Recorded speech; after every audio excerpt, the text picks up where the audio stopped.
It's very good. Shay. I'm next. Mark, Yeah, you Shay. for Good answer, Shay. Mark's next. it. Okay. Yep. You can talk about the Switch. The The Super Will Nintendo Smith songs games. from 2004 coincide with the movie Hitch. Excuse me. Will Smith. That's a great movie. Hey, yo, girl, why you Hitch is all rap naked? He punched Chris Rock. He He did. slapped him. Yeah, it was more of a slap. That's true. Oh, that was a slap. Palm. He There was came palm in down there. on him. Yeah. Bless his heart. Wait. He's just a little guy. Into it. Who, Chris Rock? Lordy. Yeah. Somebody posted in the Discord. Neil, I think it's your turn. I think the minutes show that it's Neil's turn to post in the Discord. Nihilist. Yes, those minutes. Let's follow The those. minutes. Yeah. Oh, You check these Ken figures. still has to do the list. Announcements. As I was starting to say before, I don't know, the internet went insane, was that Metallica show was insane, dude. Oh yeah, I forgot you did that. Dude, that was probably the best concert I've ever been to. It was incredible. How are your seats? I mean, we were up top, but it didn't matter, man. Like, it was the best part was the stage was huge in the middle, but then they had those big towers that had screens, and those towers were like just loaded with speakers. So, I was worried being in a stadium that it was going to be, maybe echoey in that, but it wasn't. I mean, it was just perfect. My ears were still ringing earplugs? like at noon the next day. It was craziness. That's how you know it was good. You wear protection, Mark? What? Did you wear protection? Huh?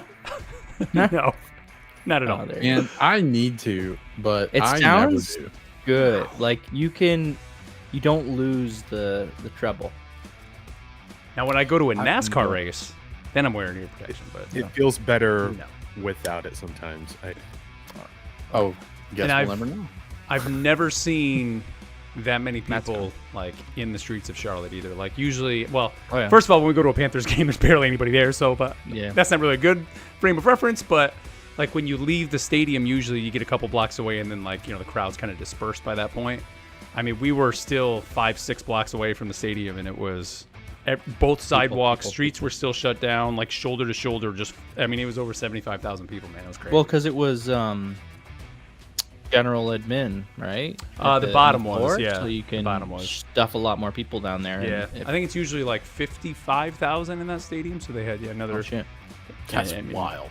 Yeah, dude, it was great. And, I mean, I really wanted to see Pantera, so that was awesome. But I mean, Metallica just blew me away.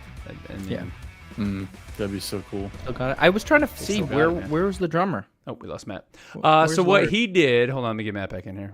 He's oops. here, Yeah, no, he's just not showing. but up yeah, right he was gone a little while ago. now. He gone. So he I've been here the was. whole time. Which, by the way, what's up, stream? Spider Joe, El Ravager, what's up, man? They had it was like a big circle in the middle. Yeah. And then Lars, because they played for a little over 2 hours, so like every 30 minutes, his drum set would move. So it would be like at one point, he'd play. That's cool. And then they kind of do an intermission. The drum set would go down into the stage, and he would just like walk over to another part. So he was basically played at like 12, 3, 6, and 9 on the clock. Okay. And just moved around and kind of did that. So But what they moved it under the stage and then you'd see it just drop raised down, and then now? another one. He probably had to the 4 of them. new four drum sets. That's Dude, like, and I said to everybody when we left, like, the Rolling Stones, like, just finished touring a couple of years ago, and it was like those dudes were still playing forever. Like, how? I mean, those guys. I think Metallica's like 61. I think James Hetfield is, and Lars is probably right around that age. Like, how is he going to be able to play some of these songs when he's 80? Like, there's no way, man. I mean, maybe, but we lost Matt. Matt left again. Yeah, we lost. But James Hetfield it was great. If you get the chance, technology. go see him. Oh yeah, if they ever come here, I'll for sure go. That's like anytime they are here, I am. Was it definitely just gonna one see them. night? Here it was. Yeah, They might have played 2 in Toronto. they've been. They recently they were at I saw Virginia Tech. I think they were in Toronto, right? I think I might have seen that. That show was up there. It's like last month and a half ago. No. Talked about it on the video. They gave away some tickets. Oh, Jiva. Oh man, that game looks so Jiva. good. That game looks great. Oh, that fighting game. Yes. Dude, and that's Arxis who makes Dragon Ball Dragon Fighters. Ball So if Z. you played Never played Fighters, that. dude, Fighters is like such a great. I don't want to say intro to fighting game, but like you don't have to be great at fighting games. It has an still auto bad at combo it. button, but Never it's still played it. great. It's just awesome to play. It's so much It's just fun. pretty to look at. I love watching it. Like I love, and that's this game. Like I'm probably not gonna get this game because I am so absolutely. bad. Like just abysmally bad. Yeah, but at I think fighting you. games. I think you could, man. I think you'd be alright. And so I like to watch them. I think Hmm. they're very, especially this art style. Both Fighter Z and this look super Yeah. cool. It's like But- 4. Nice. So it was a tag team of 4, but like you control 4 heroes, or is it, So the way like Fighters Players works is, roll. I mean, have you ever played Dragon Ball Fighters? No. So you have 3 people. You can swap them in and You out pick 3 individually, and then there's combo moves. And looking at this, it looks like, I mean, there's even like 4 move like Yeah. abilities where it's You all control 4 them of all. them. Yeah. it's not like tag team? Yeah. Whatever. Well, but you can. I'm sure like a lot of the fight will Yeah. be that, and then you're building up a meter where then you can call them in to do a move, or there'll be just be depending on who you pick, one of your abilities. I mean, that's how like Marvel vs. Capcom. Marvel vs. Cap. Yeah, I figured. Yeah, it looks awesome. That was like the only thing that I semi cared about from that stream. I I did was not watching really Yeah, see I didn't really. anything that made me want to turn my PlayStation on this year, Yeah. which has not been turned on since Final Fantasy 16, almost 2 years ago. Wow. So Yeah. it's gathering dust. I think I'm 30 hours into Metaphor and then kind of like fell off it. And just I would like to go back to that. That thing's on Game Pass now. Metaphor is? So, yeah, Oh, dude, you got to play it then. It's good. I know. I've It's got really it. good. I've got it downloaded, but playing through. Need to Wow, I didn't know finish that. That's huge. South of Midnight first. Are you playing Midnight Suns? You bought it, right? I Did did you buy start it. I've not started it. I honestly forgot that I Oh, wow. bought it. So Okay, so I'm still And, ahead of you. and because Ken's bought it, that means now it's in my Steam thank library you as well. for reminding me. Okay, so we can still maybe play through that. Maybe we can Yeah. do a special Patreon episode where we talk about that game. Yeah. Well, That'd be cool. while we're waiting for Matt, because I don't know where the hell he went. Oh yeah, he's been gone for a minute. There's the. He's not Does, I'll does tell you he when know he's that back. he's gone? Oh. Oh, it's so big. Oh, dude, it's huge. Look at here. Let me get the other one. It is big. That's what she said. I know. I was gonna keep that trend going. Oh man, I mean, there it is. Wow, dude. Okay, it's pretty big. And then it's full screen too, like all the way to the edge. Yeah, all the way to there. And then Pop it on real quick. Let's see these click right off. It's nice. Yeah, pop it on. let's see your Matt's back. by their the way. just design of everything is just peak. Yep. Did you try the mouse thing yet? And you know what? No, actually, dude, I was this close to buying the welcome tour today for $10. I've actually heard it's pretty good. I know. That's why I was like, yeah, there it is. But see, it looks just like the Switch. Like there's no. Yeah. Okay, so there's some space at the sides. I mean, yeah, With a the little black? bit. I guess, yeah. Yeah, it's about the same. Yeah, it's about the same as the other one. You too, can kinda really looking at it. tell on the Switch where that is, but that looked like the same. Okay, if I disconnect again, then I'm gonna go back to Wi-Fi because this always happens like in quick succession when I'm on wired, and I have no idea why. It makes no sense, but And you're in the correct browser, right? And we realized it was a browser issue too. Edging it. Yeah, edging it. yeah, make He's, sure he's you're not editing edging it at all. it. When you left, Mark was showing us how big it was, so Yep. we missed that. Yep. Heal all my hands. Lordy. All right. Are 10 we o'clock. ready? Time to rock. It's a podcast. 10 o'clock. Literally have not even been thinking Back. about the podcast because all I've been focused on is the Switch 2 all day. And my blame internet you. because I wasn't even sure I was going to have internet It's today. probably a good thing mine didn't come in. Matt, Jivo wants to teach you fighting games. Yes. What does that Veer. mean? Like, Or maybe. Well, he the was new Marvel meaning game. Ken. You've seen the new Marvel fighting game, right? yeah. Yeah. I'm from Atlanta, so when I hear like someone wants to teach you to fight, that's like behind the dumpster, no teacher school. Like, Like Captain America getting his ass kicked. all All right, let's do it. Mm-hmm. that's- All right, are we ready? Okay. Here we go. Rivals Assemble, episode 31.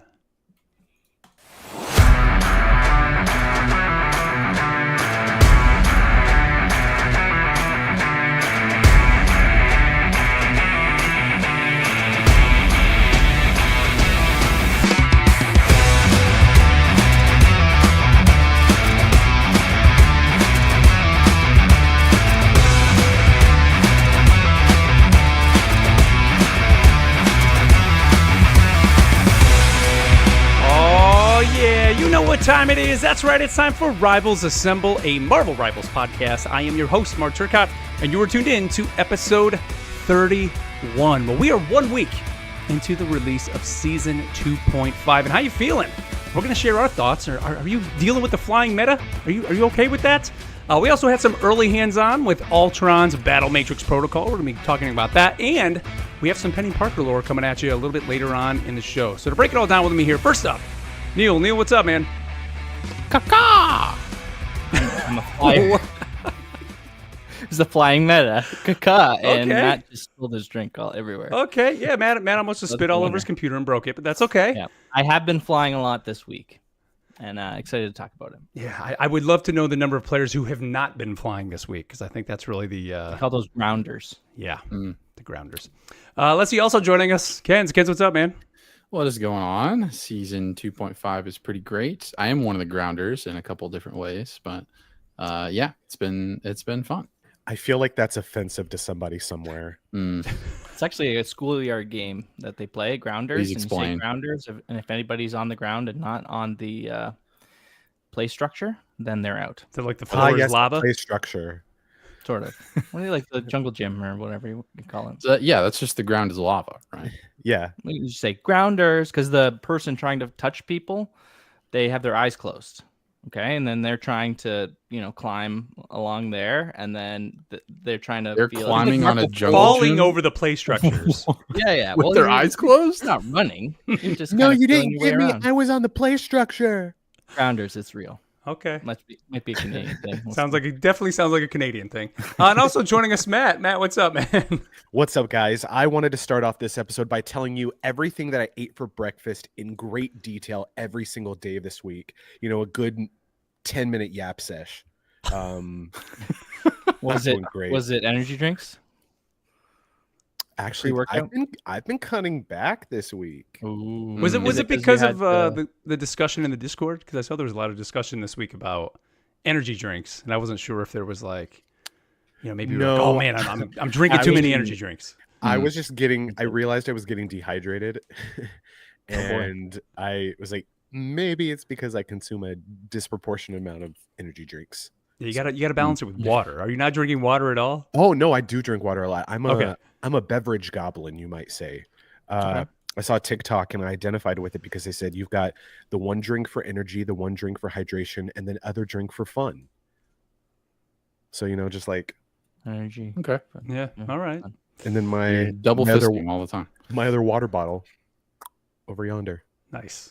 Okay. All right. Well, what's up, Welcome everybody? to Marvel Rivals, y'all. Yeah, thank you for joining us here on the podcast. However you're tuning into the show, whether it's through YouTube or Twitch, what's up to the live audience over there, or if you're listening to us through iTunes or Spotify, thank you here for tuning into the show. Head on over to rivalsassemble.com. You can find all our social links over there, including our X, Twitch, YouTube, email. You can find the link to our Discord over there. So please, if you want to join a great community of Rivals fans, join our Discord. There's always great conversation over there and lots of people to play with, man. It's awesome. Like every day you go in there and there's always like people in the voice chat or people in the LFG channel looking for people to play with, and even people helping. Like if you haven't been able to get to gold yet in comp, there's probably somebody over in the Discord that'll help you. So head over there and join up over there. And if you'd like to help support the show just a little bit more, you can join our Patreon. Head over to patreon.com/rivalsassemble. $5 lets you become a true believer, where you get up to 6 new episodes every single month from us. We're going through the MCU recaps. Actually, this Monday, we're going through Captain America, the First Avenger. So we're slowly making our way Oh, the MCU recap cap. That's right. And then also every Wednesday, we have our solo shows with one of us. Matt's episode just came out this week talking about MomoCon, and mine's going to be my, third one now is going to be coming out this upcoming week as my journey continues through Nintendo, and I'll talk about my hands-on with the Switch too. So We're making it to the 1990s now. that's in right. this We're getting episode. there. But all right, so let's talk about our poll, guys. So we asked you last week that since we're getting the Jeff Venom and Jeff Storm team-ups, who would you want to see Jeff team up with next? And we gave you the choices of Magneto, Wolverine, Iron Fist, Scarlet Witch, or I spelled it wrong in the poll, Spider-Man. Yeah, I don't know who Spider-Man is. Or like It's Spider-Man, but you know what? Spider-Man. Spider-Man took it. He took it all, man. He came in with 30 votes. We had 83 total votes with 36.1%. Spider-Man got the win. So a Spider-Man Jeff team up. What would that even look like? What do you guys think that would be? Did we get any examples for? I mean, this one, but did anyone actually explain? I've got an idea. I don't think we did actually. Go ahead, Matt. What do you got, Matt? Did you? Okay. Oh Lord. This is gonna like expose myself. So I have amongst my siblings, my little sister and I are close, and just like younger siblings just live to bother each other. So I remember as little kids, we would just like put heavy things in socks and hit each other with them. Heard of that? Bars of soap. That's a No, that was when we would duke it out. I'd put it in my fist and no. But what I'm thinking is Spidey webs up Jeff and like uses him as like Ebola, or does like just spins around in a circle and wipes people out and you just hear like rah rah rah rah rah rah rah. That's cool. I like that.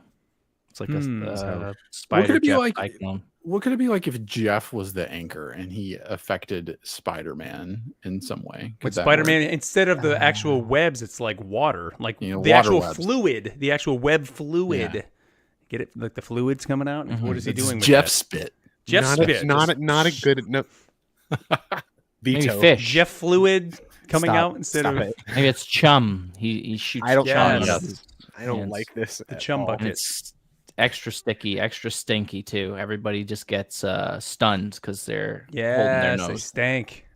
The stank, Get the that spider Jeff stank. Yeah. I don't There know. you go. Figured it out. Wong, get on it. There was Every day we stray farther from God. there was a good description of one of these, and I think it was Punisher.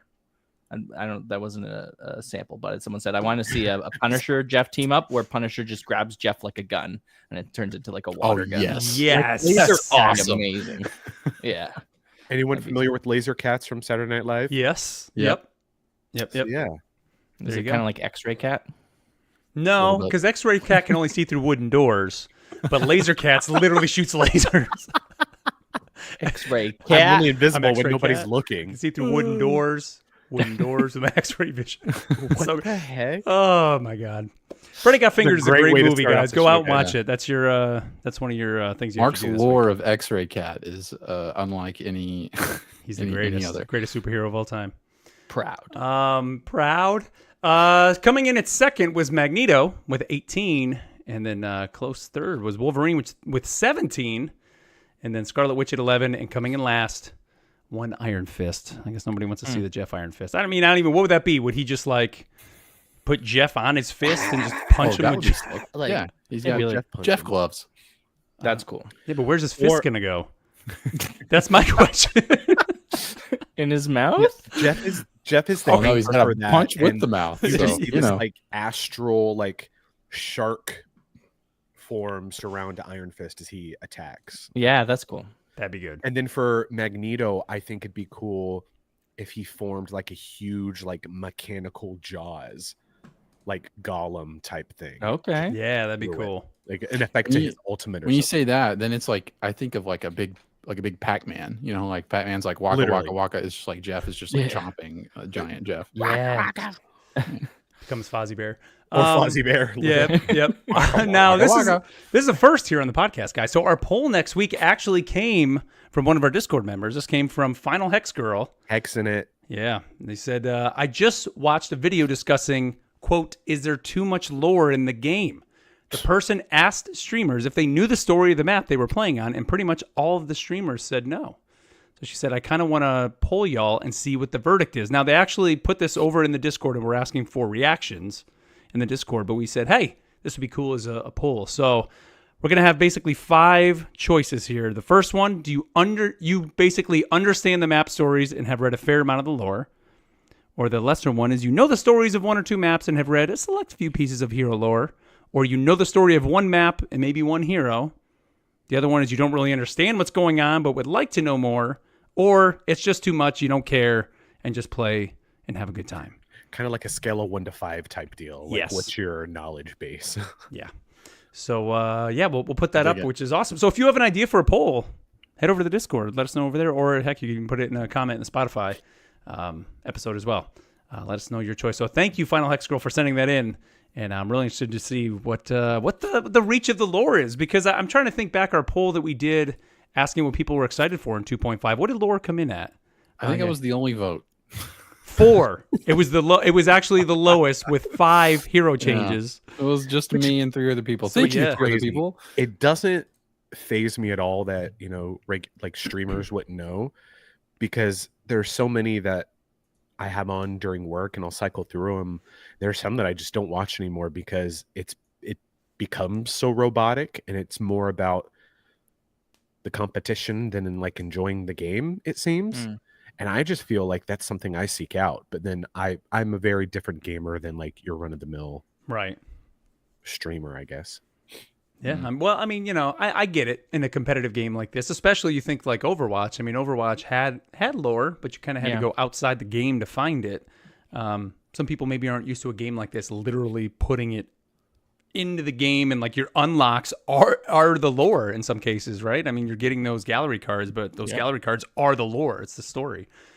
So I don't want to say it's a new thing, because I think that doesn't like League of Legends and that some of their stories are in game for that stuff, right? Or no?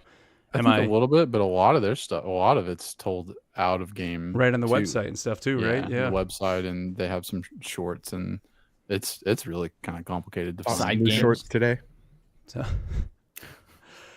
all right, let's move on here to our challenge for the week, and of course, with the new hero in the game, we had to have an Ultron challenge. And I mean, look at it, Ken's put up his 10 games here. Ken's, you went, what, 9 for 10 in this? Yep. I played 10 games. I won 9 of them. I got 5 MVPs. Ultron's great. He must be stopped. It's I playing in the test build. I do feel like I saw that they had changed a little bit of his healing between the test build and the live game, but I don't know if that's true or not. They didn't put out a patch or anything, but he definitely feels really strong. The healing feels a lot better. There were times where I was getting more healing than some of the other strategists on the team. Nice. I will say that that wasn't super common. He's definitely an off healer. I want to say that I would cap out anywhere between 10 to 15,000 healing a game, which sometimes that was more, but most of the time that was pretty good though, man. Yeah, for a quick match, that's good. But that's all passive. Like, just like put the bot on the main tank, and don't ever think about it ever again. You know, and like sometimes I would see someone getting low, and the other healer wouldn't be around, and I would pop it on them real quick, and then pop it back onto the tank once they kind of got tapped off. But I had a great time with Ultron. Very, very, very glad that the initial impressions weren't necessarily what it was actually going to be like, and he's completely changed. He's completely changed the game. Absolutely, we're going to talk about that here in a minute. Definitely. Did you buy the skin? Because I had to buy the Extron skin. No, I didn't. So good, man. You don't like it?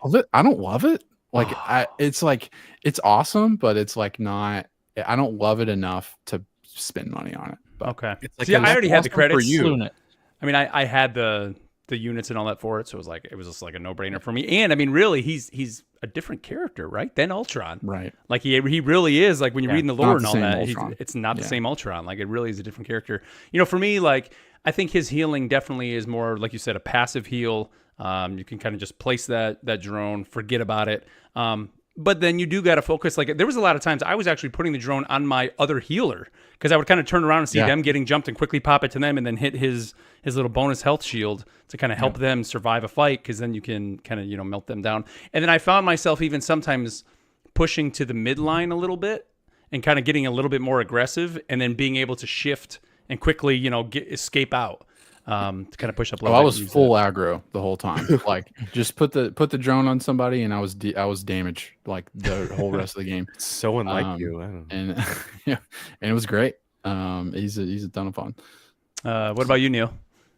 So luckily I was able to get a few games in before the show here. But I feel like my real challenge was trying to pick Ultron first, because I played a lot right at the beginning of the week, and I only got 2 Ultron matches out of however many. And on the times where I couldn't get Ultron, I tried to pick Iron Man just to get that that team up, be the good teammate I am, and give Ultron that extra healing. So I did have quite a few Iron Man games, but I did get a few today. I don't know, probably 5 total. I feel like it was great. It does feel like a good kind of top-down support, like you're the eye in the sky, kind of looking at the battlefield, and we'll get into the new game mode. So something like that, you're kind of just hanging out, throwing your heal on the characters that need it, and the ones that are grouped up the most are where you want to kind of throw it. The most healing goes to the person it's attached to. So if someone's getting focused or something, you do want to switch it. I felt like I had some issues trying to attach it to some characters. Like some characters, it felt like I could be so far away from, and it would like pop up that prompt to say, oh, hit it to attach. And other ones, I'm just like jamming the button. I'm like, let me throw it to this person. And it just was not doing kind of like that auto lock thing. So I was having some problems there. One thing with the healing that I felt was a cool thing, especially if you had an Iron Man or something flying around you, whenever you were low on health, give it to someone close by, because if you're in your own kind of healing aura, then you can heal yourself in it. So it kind of gives you that opportunity to do that. And when you have your that additional shield that goes around, I think we talked about it last week, it goes around the person that is holding your bot, but also yourself. Yep. So you just kind of get one on half your team, and then you at least find a buddy to get close to before you hit it, so everybody gets the bonus health. Yeah. What about you, Matt? How'd your Ultron go? Because of like the times that I played, I feel that it was very difficult to get Ultron. I got 6 games in as Ultron, and that was trying to get Ultron every game. There was one where I almost quit because it was you do the whole let's hover over who we have to check out the team comp. Well, it was fine because like I'd chosen to be Ultron. I was hovering over Ultron. Nobody was going for him. The other person was Cloak and Dagger. And we were waiting on our vanguards. And then the vanguards decide, and all of a sudden the Cloak and Dagger goes Ultron, and the round starts. Oh, no. And I was like, jerk. So I went Squirrel Girl and lock that in. Sabotage the entire team because I'm petty like that. But we won. We won every. I won. Our team won every match that I was in. Nice. They were all on Araco because I chose that mode. Nice. Not because I was lucky. And I didn't realize that. I felt we compared Ultron to Zenyatta last week with his drone. Yeah. And so I play a lot of Zenyatta in Overwatch, and so I'm used to having to rethrow the orb onto like my tank or whomever, because it can be broken or it just fades after a certain amount of time. And so I'm used to just throwing it here, throwing it there, and that's the way I played Ultron. I didn't realize that you could just throw it and leave it, and it not have like it has that area of effect heal as well, right? So that's the thing. Zenyatta doesn't have that, where Ultron does. So it's like, but does it fade out after? No, I don't know. It stays the whole time. That's as long as you don't go out of range. I feel like there needs to be maybe a fade or a cooldown or something. And then when you pop your square shield or whatever we want to call that, it adds that bonus health to whoever else is in that circle. Everybody that's in that circle, right? It's not your whole team. It's whoever is in that AoE effect gets that bonus health. So that's why usually if you have it on your tank, your tank's in the middle of the fight. Usually you'll have, if you got a melee DPS or anybody else up there, like they're all going to be being healed, and getting that bonus health when you pop that. So it's like you can literally just kind of leave it and not have to manage it that much. Yep, just go do damage. Yeah, it's no good. real qualms about the player. I feel like I need to play him more to understand, or it. I need to play Ultron more. Hey? I don't know. To understand who just like eats up that ult, because I felt like my ults are still very ineffective. Yeah, that's one thing that I would say. His ults, like you do a lot of damage, but because of how slow, like I mean, you get what 3-4 shots. It's like Yeah. and then pauses. In just that pause, if the healers are on top of it, they're going to heal the tank up. Yeah. So it's like you almost need to find somebody out of position that's low health, or try to jump up quick and get the healers down. That's exactly what I would do. I got a penta kill off of an ultimate. Nice. By doing, but I had flown behind, flanked the healers, flew behind, popped my ultimate, killed both of them, and then was able to like do some damage and wipe up the rest of the team. Nice. That's amazing. So I would use it situationally. Like the best thing is like that I would use it on is like if I saw like a Psylocke or a Venom or someone flanking and trying to get the healers down, then I would pop it and I would heal them while also doing damage to the squishier characters, and then able to kind of wipe up from there. I would rarely use it just to heal. It seemed to be more effective trying to do damage with it. Do both. I feel like it builds at a good rate. So like, I've been fine burning it, sometimes just for the sake of it, as being the distraction, or like come over here and look at me because we need to get through this checkpoint or whatever. Your healing it builds it, so it comes back pretty quick. Well, and he's a great character for assists. So like, we always talk about having to do the challenges and do all that. Like you just drop that drone. Because remember, assists in this game aren't about doing the damage to weaken them. It's literally just like, did you help the character in any way? So just healing them. So any of the characters in that AoE, like if you look at, Ken's in our rundown, you guys can't see it listening to the show, but like in our rundown, it's pretty much double-digit assists, if not in the 20s for more than half of them? Just because you just drop the drone down there, man, and like you're gonna every kill that your team is getting, like chances are you're probably getting assists on a lot of those. MVP. Yeah. That's just how it goes. So, what did you guys think of the kind of the boost, get a jail free card ability?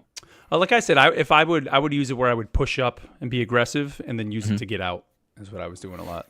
Yeah. Did you find it good or bad, or how? Yeah, for me it was more like the initial boost, because then after that, like the speed was more just about like it speeds you up, but it wasn't like from the heal. I would rarely use it for speed. I would use it like if I'm doing damage and I'm taking damage, and I would save it for that specifically, so I could get a bit of health back. Or the enemy Ultron and Iron Man, like to quickly sidestep. Yeah, the enemy, the first thing I would do as soon as I would fly out is I would be like, where's the other Ultron? Because I know there is one. And the thing about if you're 1v1ing an Ultron, and if you have the Iron Man team up, if you both have Iron Man, it's more balanced. But if it's like if you have the Iron Man team up, it's just a win against another Ultron. But if you don't, it's just like whoever shoots first is gonna win that fight. So because it's like most people aren't paying attention to you, you're just up there in the sky like 1v1ing each other. So that's what I would try to do as soon as I would start. Yeah, I think I spent more of my time this week trying to fight my way out of spawn on Araco, because it's very easy to just get spawn camped. And I likewise did the same when I was playing defense. You set the Peni nest up at the side entrance, so you have that covered, and then you're just KOing people as they come out the front gate. And they have a rocket. And the rocket gives the extra nest. You're just like, oh my god, dude! That thing is just, yeah. All right, well there you go for Ultron. Now we got a request. This one came to us from Anderson, and he said, "I would like for you guys to play Star-Lord." Jeff again, great, yeah. Star-Lord or Winter Soldier for your next challenge. So Anderson, we're gonna do Star-Lord next week. So if you're playing along at home, play some Star-Lord matches this week, and join us next week in the conversation. Let us know. over in the comments of Spotify. Let us know how your Star-Lord matches go. And, of course, we'll let you know next week on the show how ours went. Let's talk about our weekend game here, guys. Let's just talk about, I guess, Season 2.5. We're 1 week in. And, I mean, we've kind of alluded to it here a little bit, but I think we just got to jump into it. Hey, there's a lot of people flying around the map right now. There's a lot of flyers. I think, like, the meta for this game is now, right, to be flying. I mean, it's every match you're almost seeing Ultron and an Iron Man. A lot of matches I've been even seeing Storm kind of coupled in with that, with 3 DPS, have like 1 tank, and then you have, you know, maybe another healer. Yeah, I mean, it's wild. I want to know who said the dive meta was gone. What matches are you playing? Because every match I've been in this week has been some combination of Black Panther, Wolverine, Storm, Iron Man, like the flyers and the divers, and it's just like I had a couple matches that were Hulk and Cap, like in a it just seemed like you know in 2 days straight I probably had maybe 4 or 5 matches where I was up against a Cap and a Hulk, both of them, like the Cap's just diving in the back the whole time like crazy, and then the Hulk's jumping as well.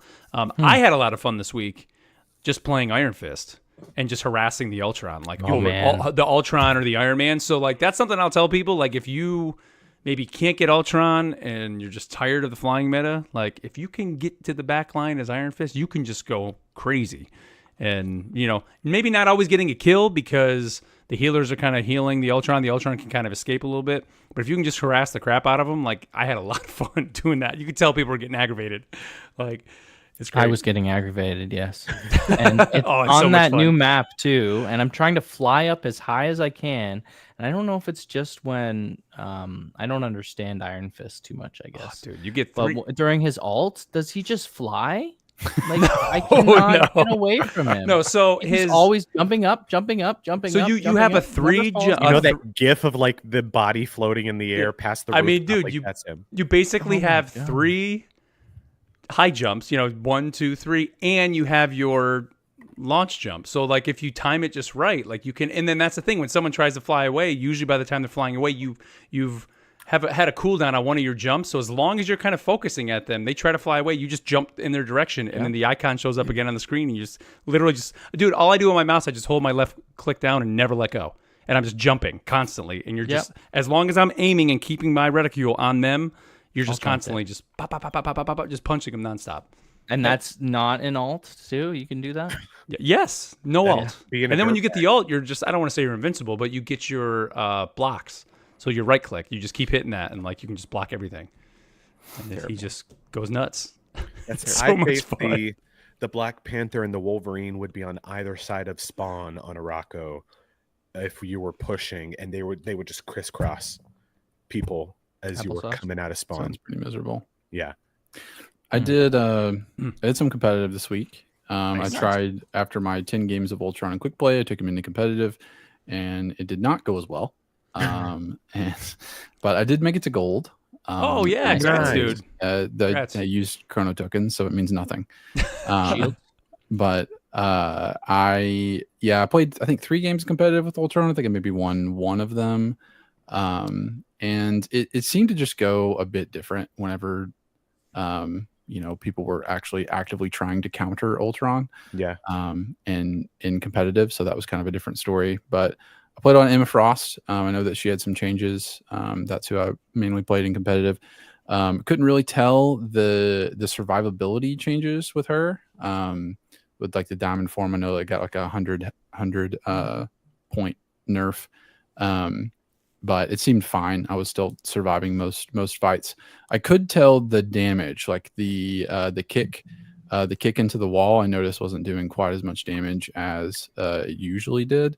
It was only a slight nerf, but that was pretty noticeable to me. But she's still great. When Ultron wasn't working out, and I locked into support and needed to switch to someone else, I was playing the new Jeff. Heck yeah. And it's new Jeff is awesome. Like it's the best part. Yeah, his spit, he's just spitting on everybody now. Stream. He does not discriminate with the Jeff spit. No. And the thing in the Flier meta too, like Jeff fluid. he can hit them from the ground, and it's like the range on that thing is crazy, and you don't have to aim. Like it's just like in the general direction Jeff spits on you and you're going to be taking damage.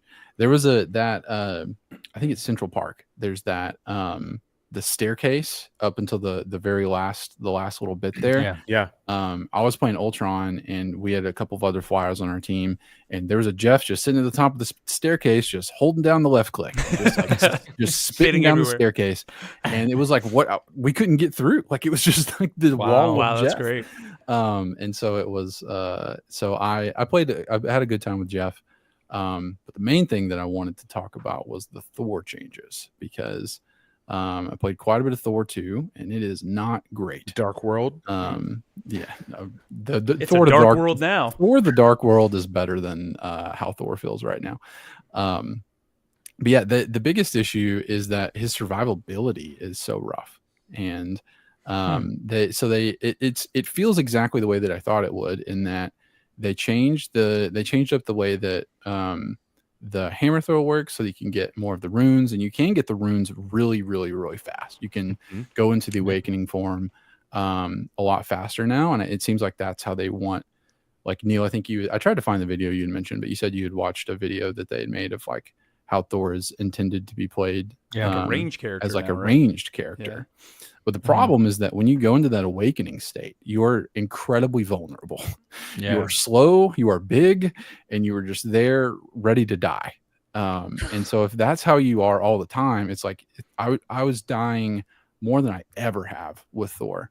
And when his health pool is lower, and so whenever you're up in someone's face, another issue with the current meta is the Penny and the Rocket team up. It's like everyone's in the sky, and if you're not in the sky, you're just going to get mined to death. Yeah, mines everywhere, man. So I'm like, all right, I'm going to play ranged Thor DPS, Awakening Rune, dead, because I'm just standing there like an idiot. All right, well, I'm going to brawl with Thor, charge in, dead, mines everywhere. So it was just like a lose-lose. Had a terrible time with Thor. If it makes you feel better, that's how I felt playing Thor without the changes. When he was at his most powerful, that's how it felt to me playing the character. You know, so I mentioned Iron Fist I played this week. There were two other characters that I played that I was feeling I was pretty competent with, like combating the flying meta. I mentioned one in the Discord of Groot. Like, I had a couple great matches with Groot. Great. His range on his just primary is a lot longer than you think. So when people are above you flying, like you can usually, especially if it's like an aggressive Iron Man or even like a storm kind of coming in, you can actually aim up and hit them usually. So that I had success with. But the other character, and it's one that the play style has to shift a little bit, but I think they're still great, is Cloak and Dagger. Like, if you're a support, like obviously is Cloak and Dagger. I mean, a lot of times you're getting a lot of assists just because you're healing, you're dropping your bubble, you've got your wall going out. But because of the lock-on with the primary, you can take down flyers pretty easy, because you don't need to, like if you play like Luna, of course you actually have to hit your shots. If you're playing as Dagger, you just gotta get in range, and then that icon is there, and then you just unleash on them. So if you're playing Cloak and Dagger, I don't want to say you need to prioritize the flyers, but I think it's like you can actually help out a lot with your team and make a difference if you're looking up. So whenever I went into competitive, I saw a lot more Hela than usual, because Hela is the perfect counter for flyers, because she can take them down super quick if you can aim. I was squirrel girling it to take out flyers. Oh, interesting. And I was targeted a lot because I've had some really good rounds. There were I got MVP twice as on a Rocco.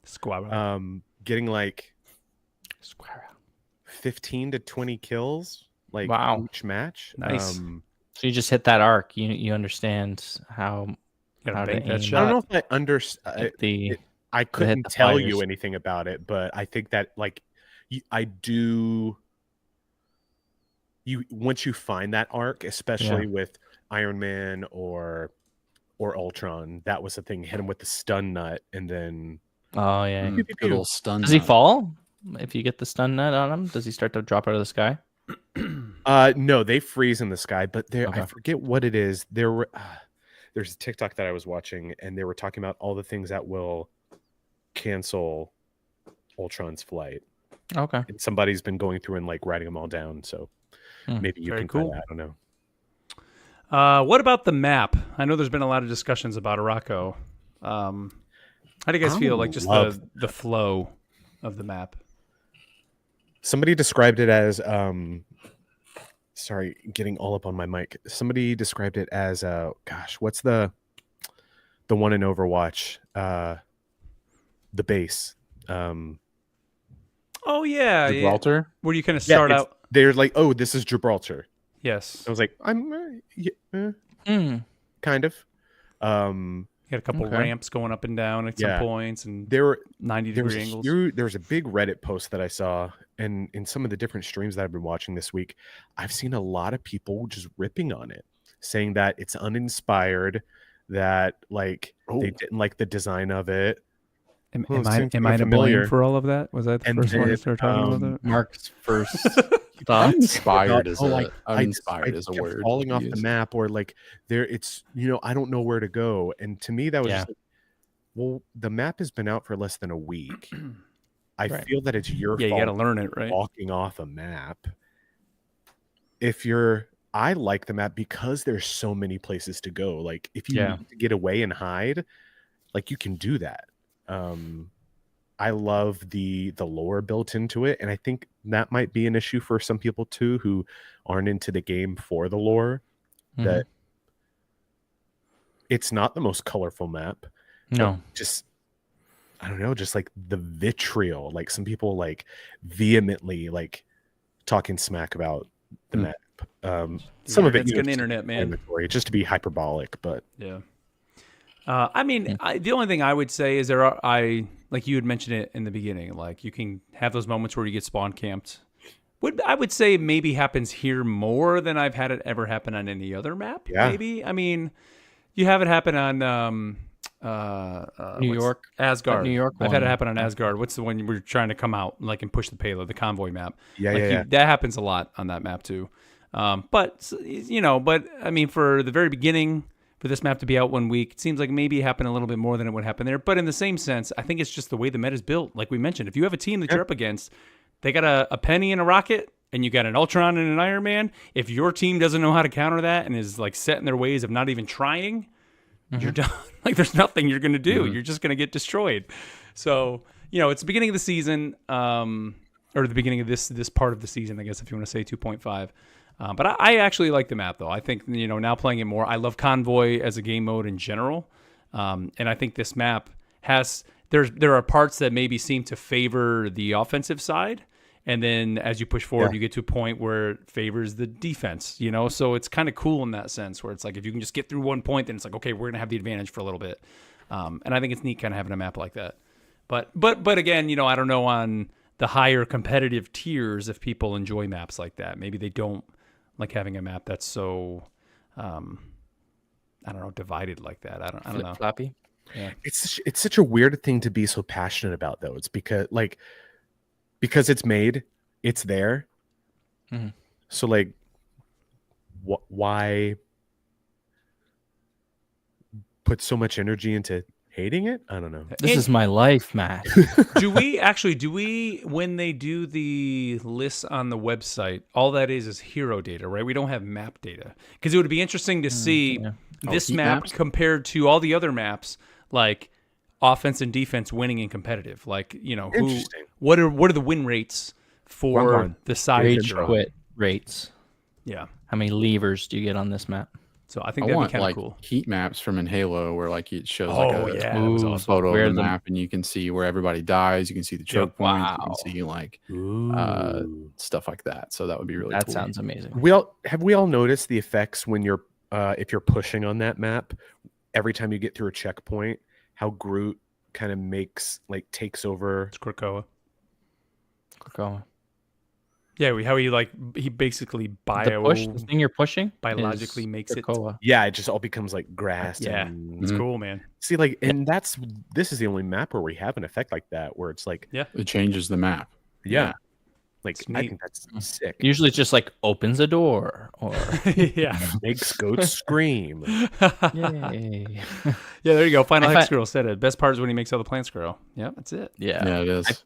I found with this map, it is a combination of open areas for you to fly around in, but then a lot of the small corridor kind of things. And it seems like sometimes you're kind of forced through the corridors, which are kind of choke points.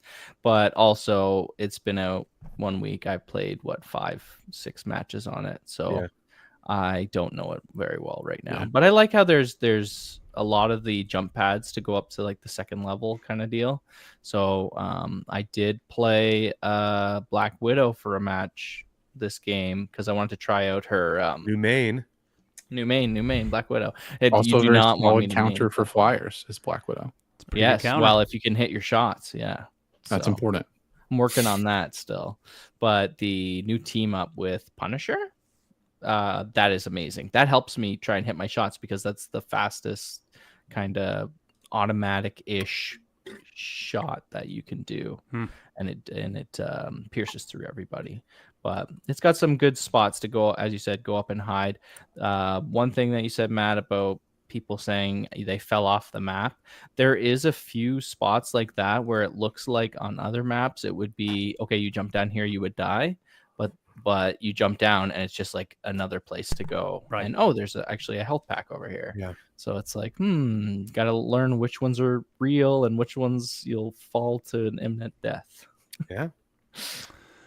Oh, yeah. So let us know your thoughts. Let us know how you're feeling with Season 2.5 because, like we said, the comments, man. And you can go to the Reddit page. You can go to just you don't Twitter. have to. You can go wherever, and you can find all kinds of comments. But we want to know what you're thinking. So come here and let us know. Either shoot us an email or leave it in the comments. Or join the Discord because we've been definitely talking about it over there.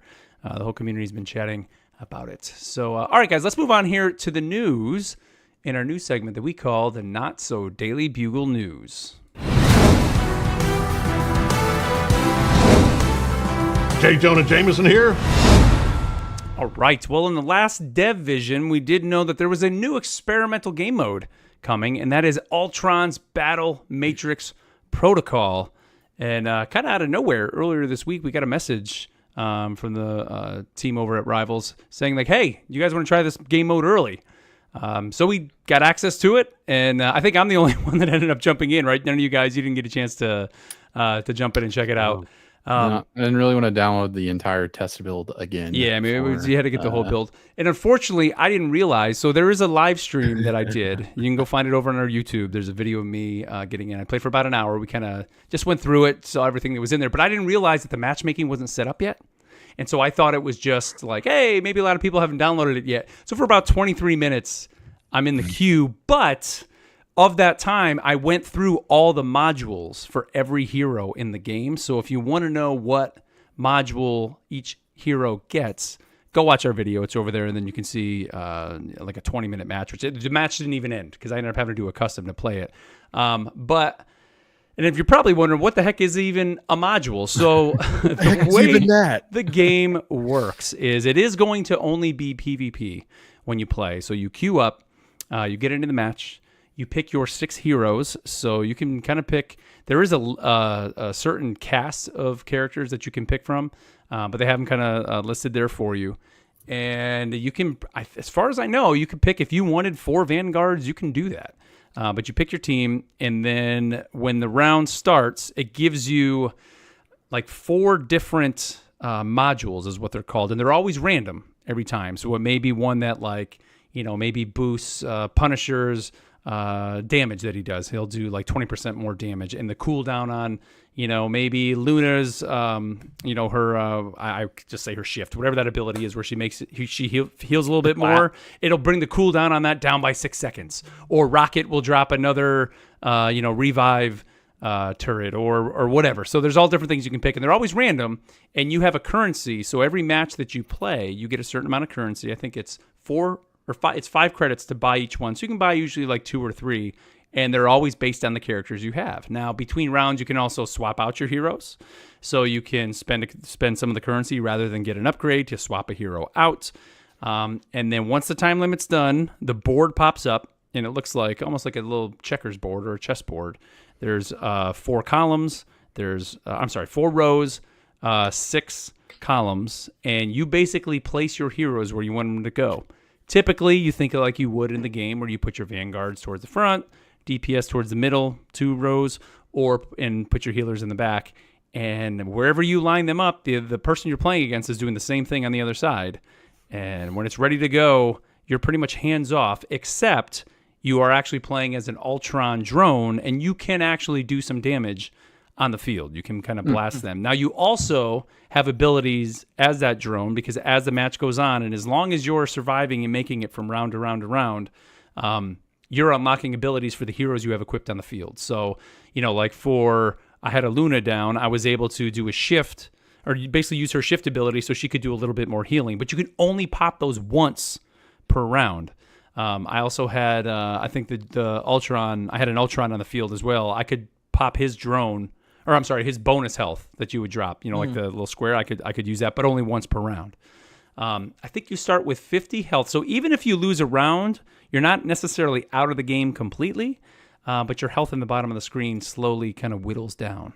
And then as you start playing more rounds, you're accruing more currency, and you just keep popping all these modules. Now, if it sounds complicated, yeah, it is, because there's a lot happening in this game mode. Now, unfortunately, what they didn't do, I couldn't find it, and I don't think it's in there. There is no tutorial for this mode. Now, again, it's an experimental mode, so by putting it in here, it's more just an experiment to kind of see how the game mode plays out. There's a lot to read. But there's a lot. So the 20 minutes of our video, or 25 minutes of the live stream of me going through all the modules, you're almost maybe going to want to do. The only reason maybe you wouldn't, though, is because you're not going to see all those in every match, because they're always random that's popping up. So it's almost one of those things where I would almost just recommend just dive in head first and just kind of pick what you think is going to work. Mm-hmm. Here's my thought, though, about this. So this game mode is coming out. It's available probably as you're tuning into this, so June 6th. So if you're tuning into this to the podcast version, it's probably already out. It's going to go till June 23rd. So what is that, 18 days or whatever it is, 2 weeks? Couple weeks. Yeah. Why not? My question is it seems like a lot of effort went into this game mode. Yeah. So to have this mode be just a 2-week deal or 2.5-week deal seems a little crazy to me. It's like you put all this time and effort into it. Like, it seems like it's something that either needs to be permanent or needs to be shifted out to maybe be a mobile game or some other game that's still tied to rivals, maybe your same account, because it's essentially a whole other game. This isn't like the Jeff mode where we're just putting Jeff fluid all over the ground, coloring everybody. This isn't like the Rocket League of kicking the ball around and playing soccer in rivals. This is literally a whole other mode. I could see a whole community building up just around this game, because it's an auto chess game. That's what Dota has it. Auto chess League has one. Sequel podcast. Yeah, you could do Experimental podcast. Dude, with the amount of modules, and then as they introduce more heroes into the mode, and they're all coming with their own abilities, and you're talking about the meta of this game, and then there's a whole meta of tweaking the damage numbers and all that. It is its own thing. I don't know. Matt, you watched some streamers play it this week. What was either their impressions, or what were your impressions of I spent a lot of it? time watching Karq play, one of my favorite streamers, and it just seemed like walls of text. There's such a big learning curve. Yes. I feel if you're not used to this type of game, because I feel like this is if you are in that type of genre, then it's okay, well, let me just figure out the abilities. But if you're completely brand new to it, figuring out the tactics and then, trying to understand abilities and all that, it's just no thanks. I'm good. But I guess to your point of, it seems like a lot of work for something experimental. I think this is just the glorified beta test. Yeah. And so they'll take it away, make tweaks, and then season 5, they're and 3. we're bringing it back, and it's been tweaked, and this is the final version. Everyone, what you've been begging for, auto chess, is back. Yeah. Yeah. It seems like it would be something that, especially just knowing the communities that those the other auto chess games have.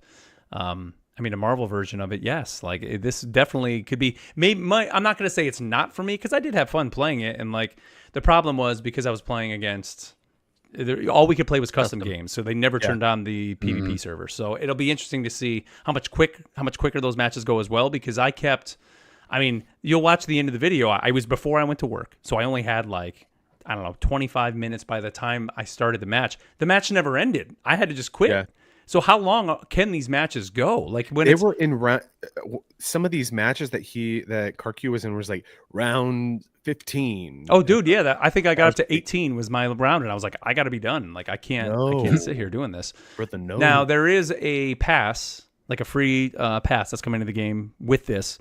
If you play 10 matches, you kind of get all the things. There's 2 emojis you can get. They're Ultron emojis. So one is, can I just buy it? It's just like kind of the crazy Ultron drone, like he's angry. And then the other one is great. It's did you ever see the Terminator clip where he's going down into the lava and he's got the thumbs up and like the thumb slowly is melting down into the lava? It's that, but it's Ultron, which is awesome. Oh yeah, I've seen it. That's sweet. Yeah. So that's a cool emoji. And then what's the final thing you get from it? I forget. There's another there's working Ultron. No, it's just like another Ultron emoji that you're getting. So get in there, just play 10 matches, and you're going to be able to get those. It seems like it's going to be a neat thing to add to the game, but again, I think it's just like it's so much that I don't know if it's going to be for everybody. But it seems like a step away from like MOBA or like other games like Future Fight or Marvel Strike Force, where it's just there are the tactics based games where it's like you have your team of 6 and you're not moving or whatever.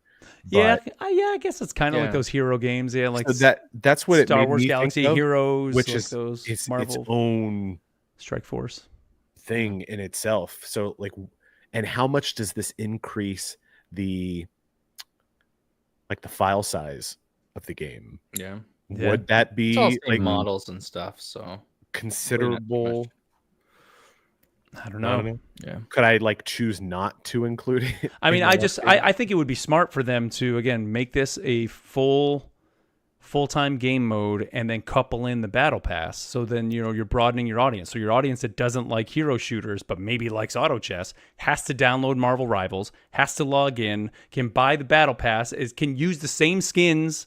I mean, as of right now, I don't think that's in there, but how cool would that be? We're going to talk about in a minute, the Weapon X skin's coming out. So if you buy that, you can either use it as, in the typical Marvel Rivals game, or if you're just the auto chess player, you can still buy it and it's going to be in your auto chess.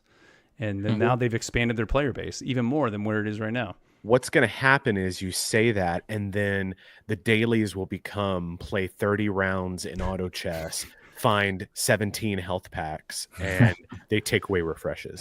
No, but or it'll be but see, that's the thing. So people will still buy the battle pass, and then you can play whatever you want, play your way, and you're going to get your battle pass progression.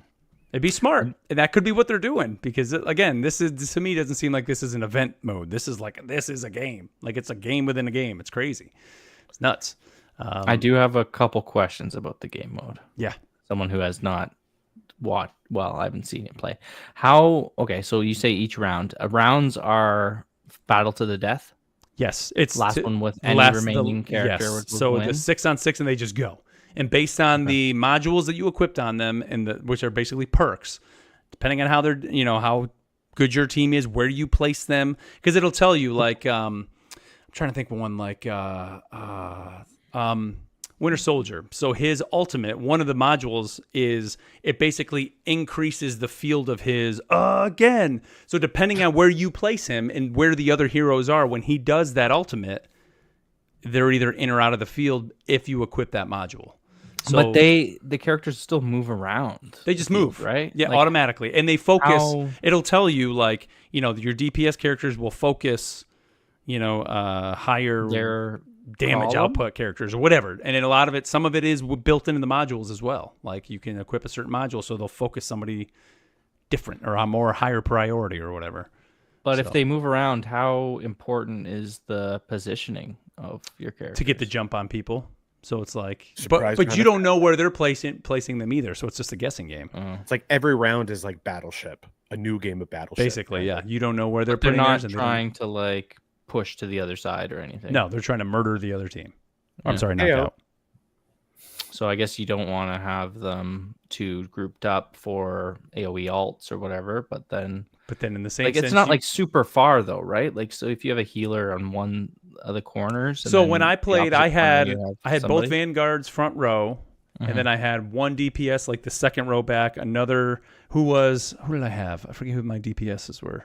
I had Punisher was one, I think, and then I forget who the other one, but the other DPS I had in the third row back, and then I had Ultron back line and my Luna. Actually, my Luna was third line as well because I had her kind of teamed up with. I had a Magneto and a Cap, so my Cap kept jumping in, and I had my Luna lined up, I think, behind my Cap, so that she was a little bit closer to him because I knew he was going to be leaping to the back line, and she'd be a little bit closer to heal him. That's kind of what I was doing. Now, whether or not that really worked out, I don't know. Because it was, I just want to beat stuff up. So that's what it's like they put in all this work, but I think like you got to have a tutorial in this too, because it seems like there's going to be a lot of players that are just not going to understand the game unless you like how long do rounds last?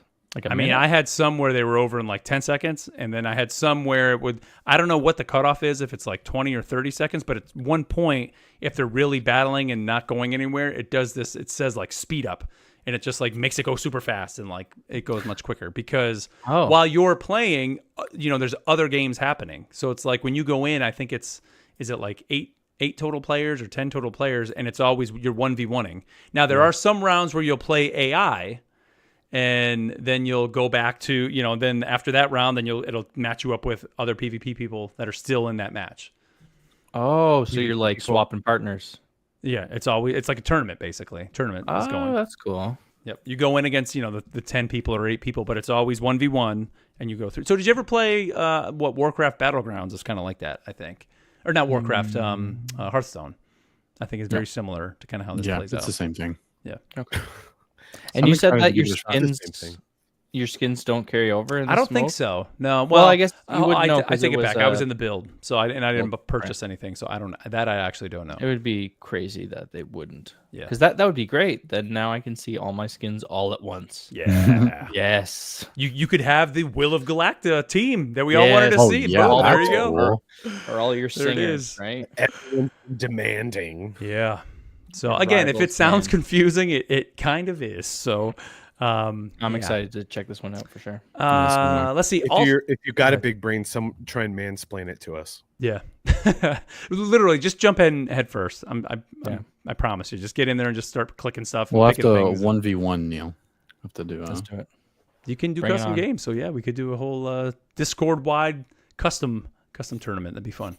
Also logging in this Friday, you will get a free tic-tac-toe spray. So this is from June 5th to June 12th. So it's in the game right now as you're listening to this. That's so cool. Yeah, very cool. So you can go in and use your sprays and play tic-tac-toe. So another little game they added here if you want to go play tic-tac-toe. So the one spray is a board. Yes. So it's like the hashtag.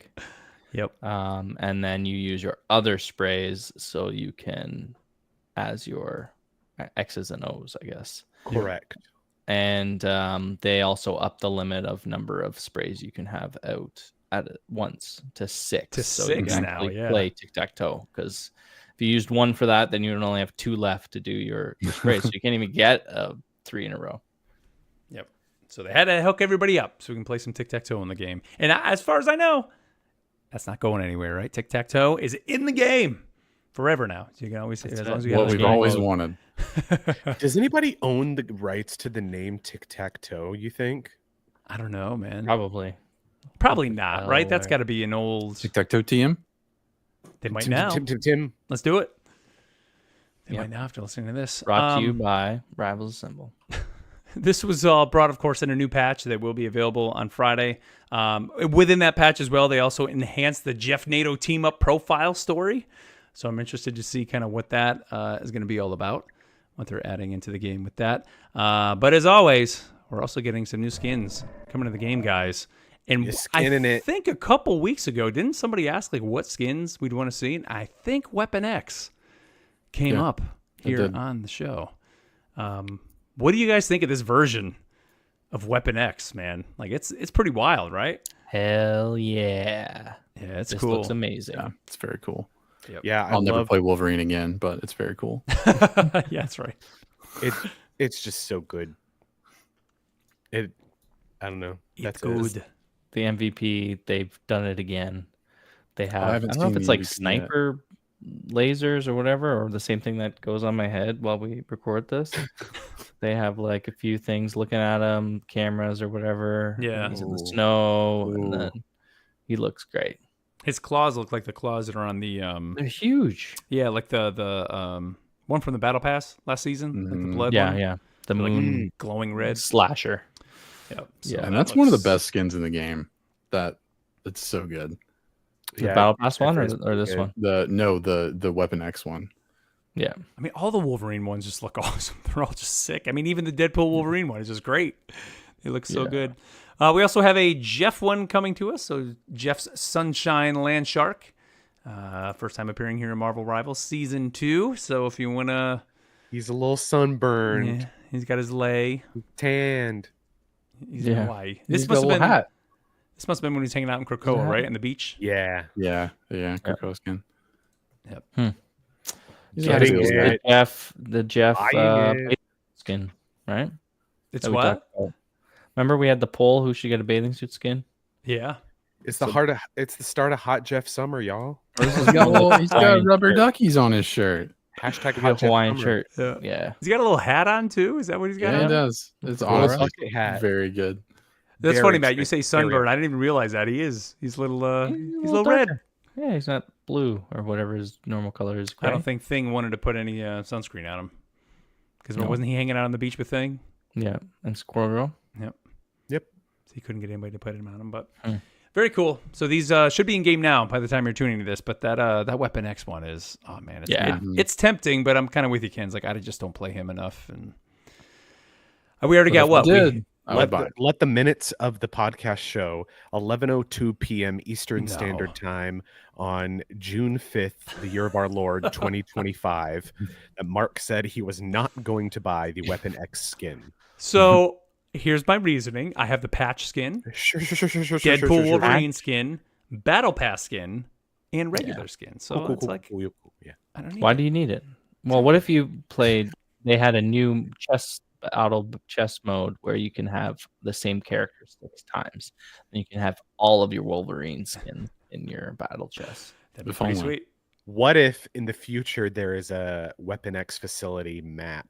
Oh yeah. Now that would be sweet. Got it. That would be sick. And you start out like in the tank. Yes, and then at the end you get out of it and you're out, and it's just like, oh, it's awesome. And Hulk is standing there and you're fighting Hulk. That's the ending screen, like Wolverine busting out of this glass. It's just like awesome. The scene for the Hugh Jackman part from the movie, just like that'd be sick. Oh, he's like the water going everywhere. This will be like the X-Men Origins season. Be great. Season 8. All right. Well, I guess that's really it for the news, guys. Not really much going on this week other than the new season, of course. They actually did pick some winners. I think we did that giveaway or talked about that giveaway last week over on X. Supposedly they picked the winners. Don't know who those people were. They still didn't show us pictures of the stickers or patches or hand fans, whatever it was. I'm pretty sure they were leftover promotional items from last 2024 Comic-Con, because they did a big PR push with a bunch of that stuff, and I think you made the joke, it's like, hey, we found this stuff in a closet. And they literally found that stuff in a closet. And so because I know there were some little promotional items like that, and then like a tiny little Jeff plush that people were putting online before the game came out for like $100. I remember that. It's like swipe or no swiping, scalp or no scalping. Like, what? All right. Well, let's move on here to our lore segment that we call the Cerebro Files.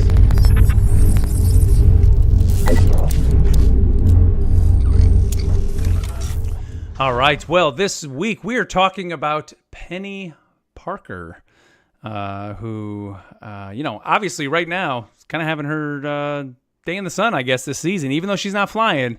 Those nests, like Ken said, if you're on the ground, you're everywhere, fighting mines and that stuff all over the place.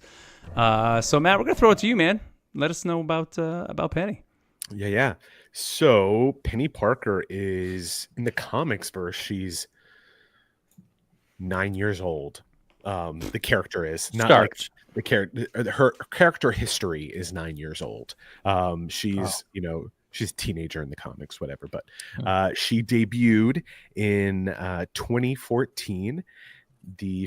Her first appearance was Edge of Spider-Verse Volume 1, number 5, and this was like a whole contained one shot about her. Writing by Gerard Way, penciling and ink by Jake Wyatt, color by Ian Herring, and lettering by Clayton Cowles. And the whole Edge of Spider-Verse event was basically like rounding up the Avengers of the Spider people, if you will. Do any of you guys know anything about kind of like these big Spider-Verse events that have been going on for the past probably about 10 years? I mean, yes and no. Like, I actually didn't read them, but I knew like when they were going on, that they were happening, like Spider-Geddon and all that stuff.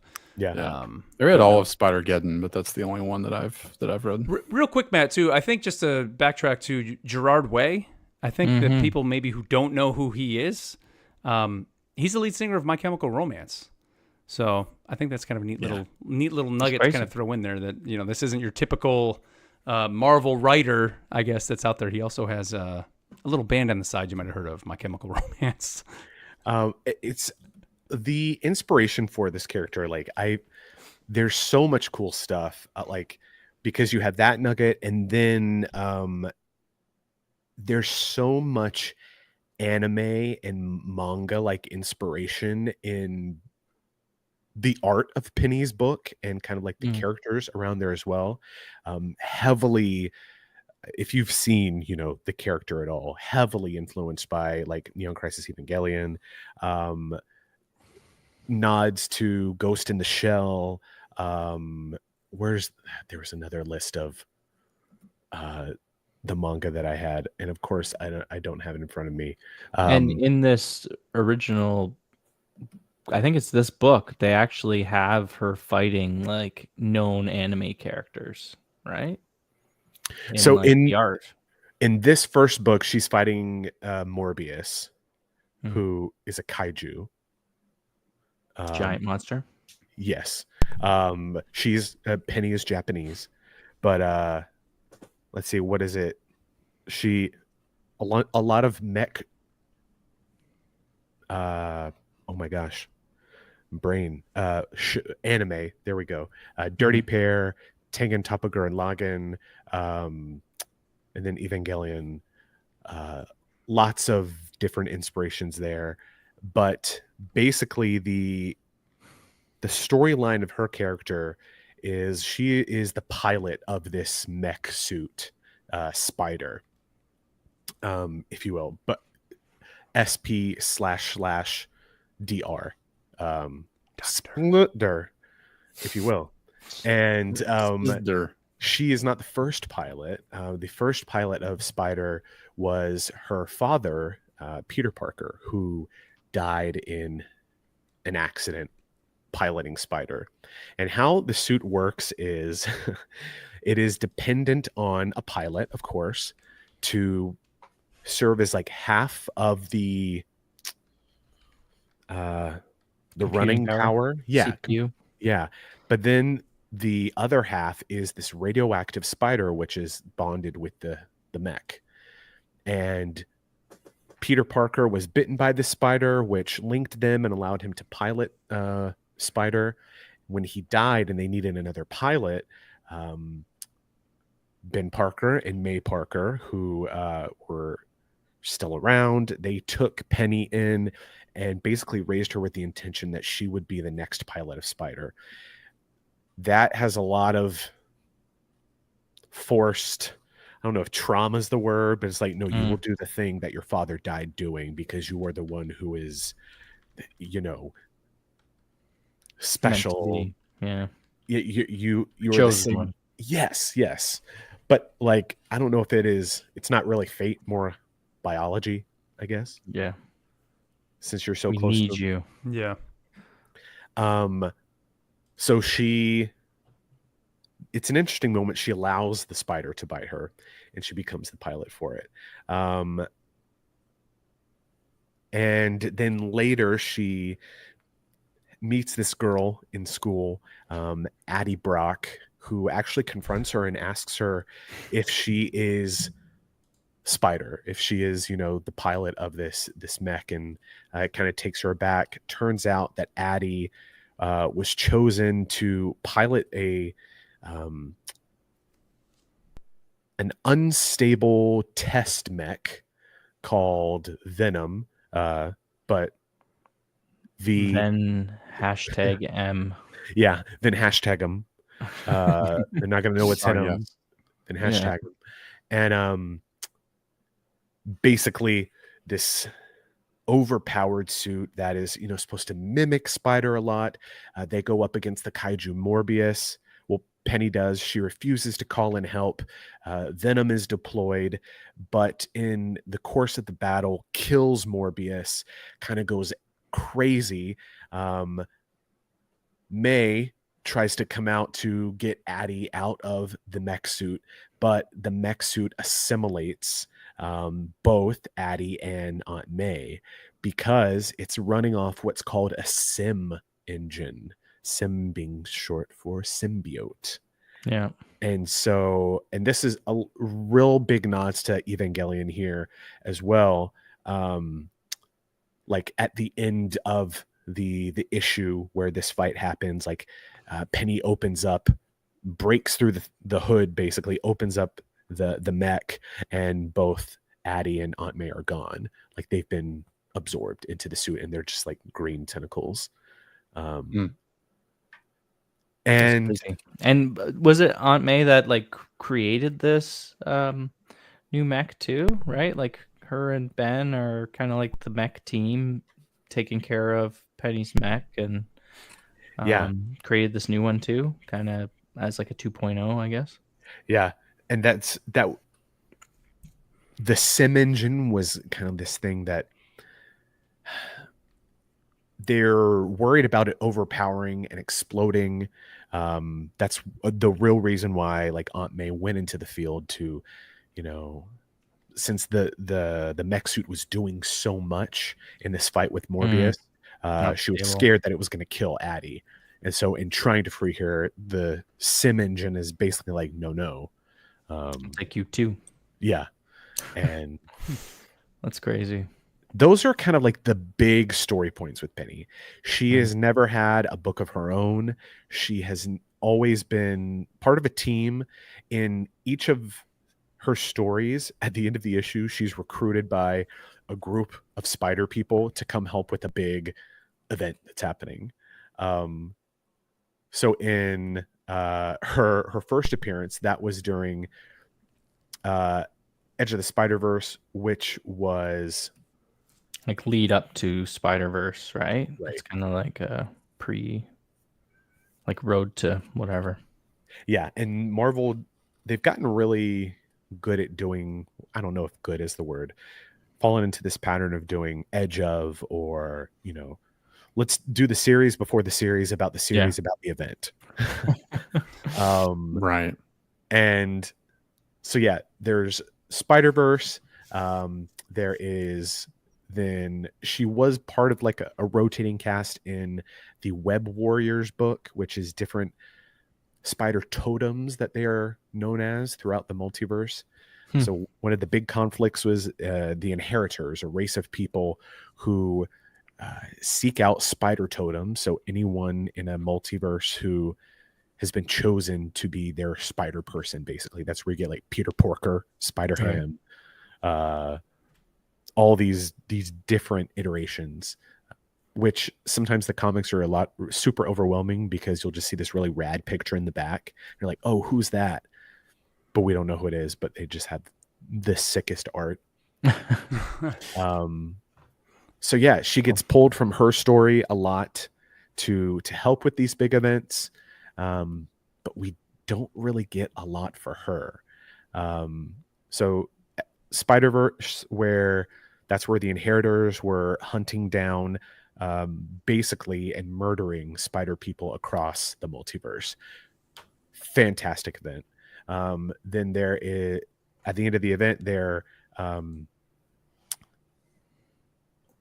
the big Inheritors, I guess the leaders, are locked up in this extraplanar prison. In Spider-Geddon, they break out of that prison and they this has a lot to do with like Superior Spider-Man, Doc Ock, and they're all called together again, a different team of people.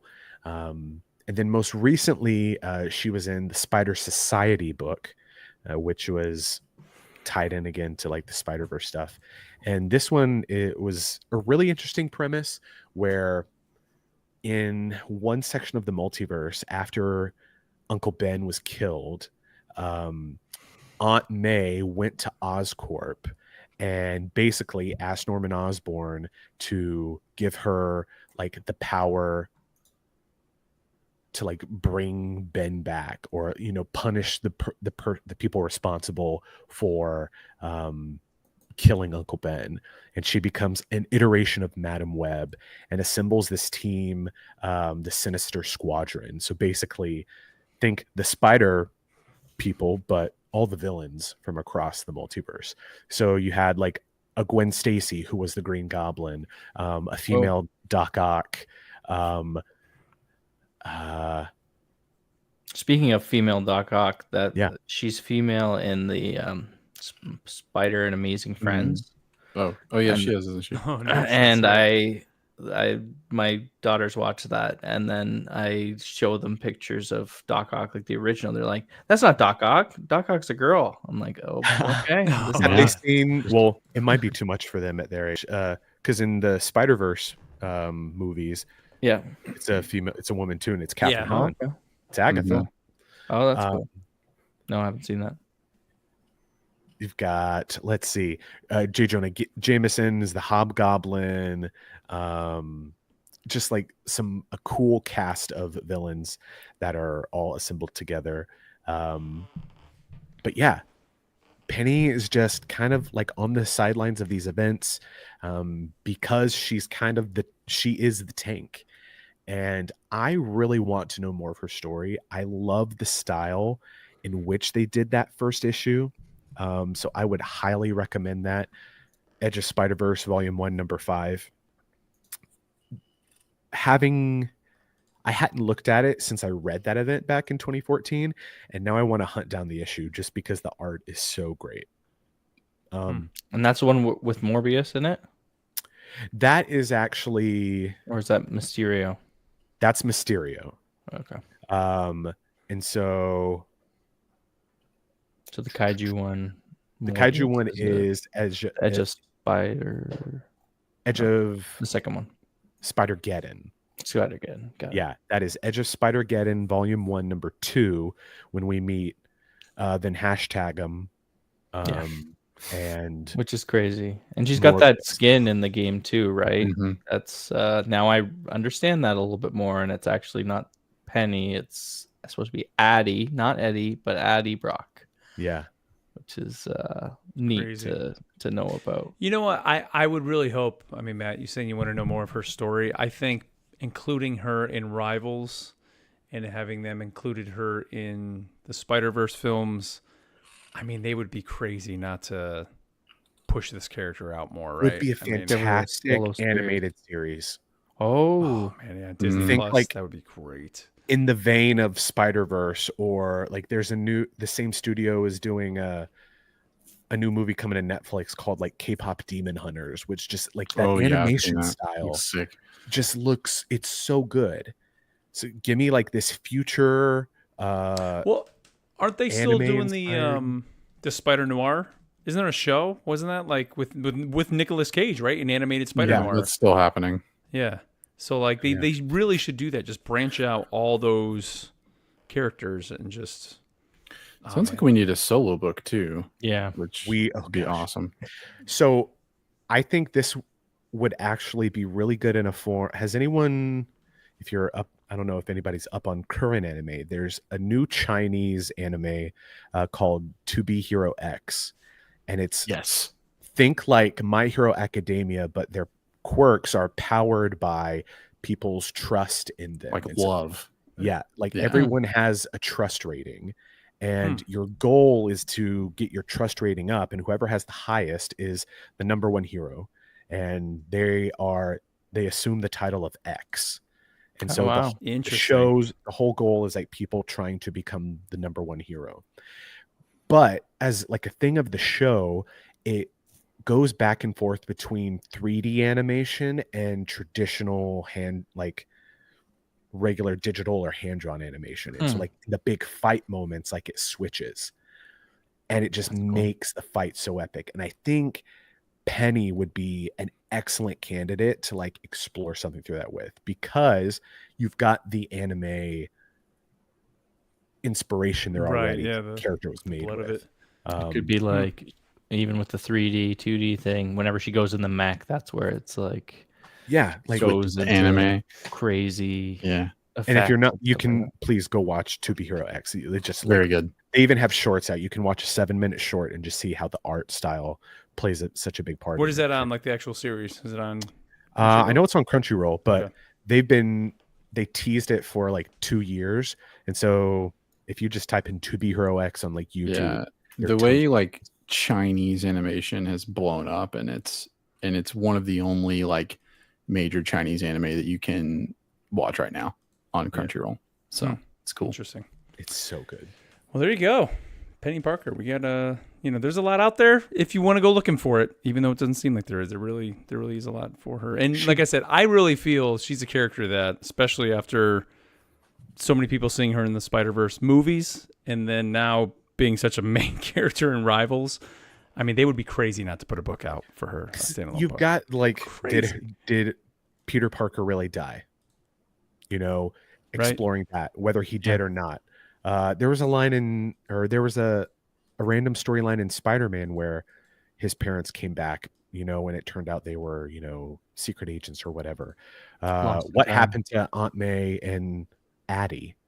Is there an Eddie Brock, or just seeing all the different iterations of characters? Very cool. Because they've done it with Spider-Gwen, or I guess Ghost Spider now. I mean, make it cooler. Friendly Neighborhood Spider-Man. Have you been watching that? They're kind of mixing things up, shaking things up with that too. Marvel is putting in comics right now a lot of their eggs into the basket of Spider-Boy, and they have a new Spider-Girl book coming out, which is like a brand new thing, like branched out of Spider-Boy. So I don't think we'll be getting it anytime soon if we were, but with the stacked talent that we have, I think it'd be crazy. Yeah. Give me like Peach Momoko variants. Give me Dan Mora on art. Do it. Do it, you fools. All right. Just quickly, Marvel Champions, there is a SPDR Spider hero set. And this was the first time that I kind of heard of it. I remember they had announced, or was some leaks of like heroes coming to Marvel Champions, and I'm like, it looks like they misspelled spider. Is this like Dr. Octopus's spider or something? And you're like, no, that's talking to you guys about it. And that's like, no, that's just a different kind of person. I'm like, okay, that's crazy. But this deck has been one I've been looking at, because you've got the pilot and she goes in and out, and it's kind of like some of the cards where you can change forms or whatever. But in that deck, her ally that she gets is actually Venom, like Addie Brock. And then her nemesis is actually the Morbius. Nice. And this art on here looks crazy. So I need to, and I know you were saying that some of these are going to not be printed anymore. So I have to find this and buy it before. Dude, I just learned my local game store on Friday nights does, what is it called? I guess an LCG, living card game. So they do Champions, and then they do, what's the other one? The Haunted one. I can't think of it. Oh yeah, Arkham. And they do Arkham. That was the picture. Just said like, LCG game night. And I was like, oh man, I got to try to get there on a Friday night. Cool. Play Champions with some people. But next week we're going to be talking about one Emma Frost. So we might have to split this one up, boys, because there's a lot. Going way back, right, to the Hellfire Club, like way back with Emma Frost. So, and then of course all the current stuff and the stuff even from the early 2000s. So there's going to be a lot with Emma Frost. So tune in next week. We'll give you all the lore you need for her. But all right, let's move on here to our final segment, guys. The part of the show where we get you involved that we call What Ifs. All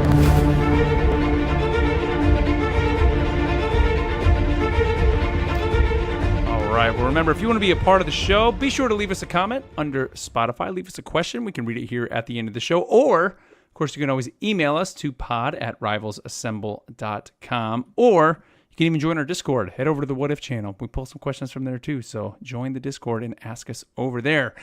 First one comes to us from D. Lang, and he said, you guys mentioned DC Online. Why do you think Marvel hasn't capitalized on an MMO game in recent years? It seems like such a lost chance, especially with all the hype around Rivals right now. It'll be the perfect time to throw together something like DC Online. Man, There was.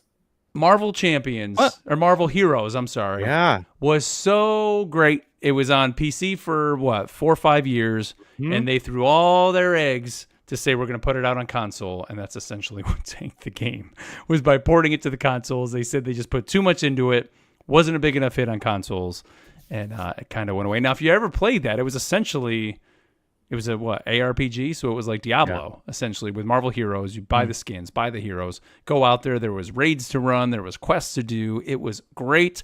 I have actually been looking probably in the last couple months, or probably even longer than that, following. There's a team that is getting some private servers going up for that, and they have the game running right now on PC. So you can get in there, Marvel Heroes. Last time I checked, they actually had the abilities working and everything, but I don't think there was full multiplayer yet. But if you got a PC where there's a will, there's a way. These communities always find ways. Just like Phantasy Star Online is still up and running. There's private servers running for that. Like these online games that go away, people find ways to bring these private servers back.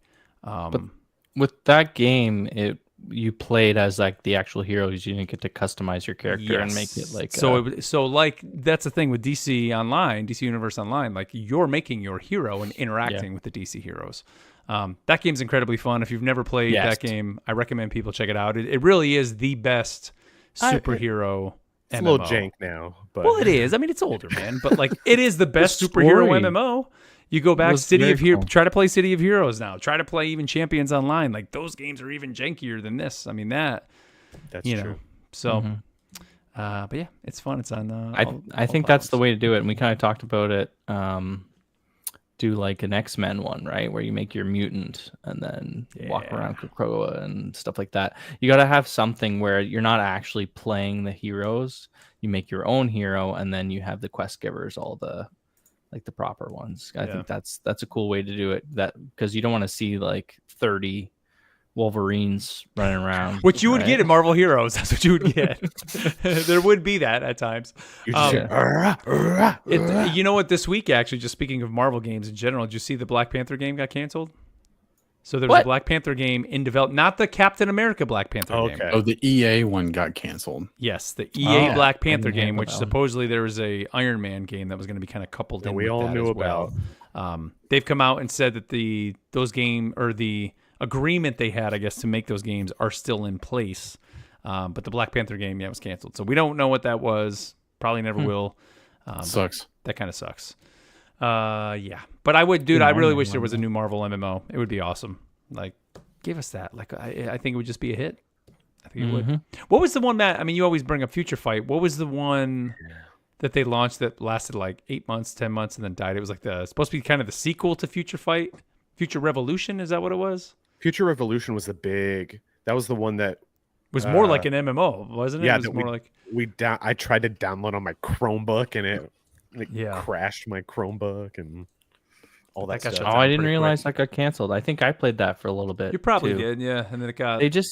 They had so many things. It was like, okay, auto, go to your next objective and stuff like that. And I'm like, okay. Those things are so over. It's asking so much of people to get into something. Yeah.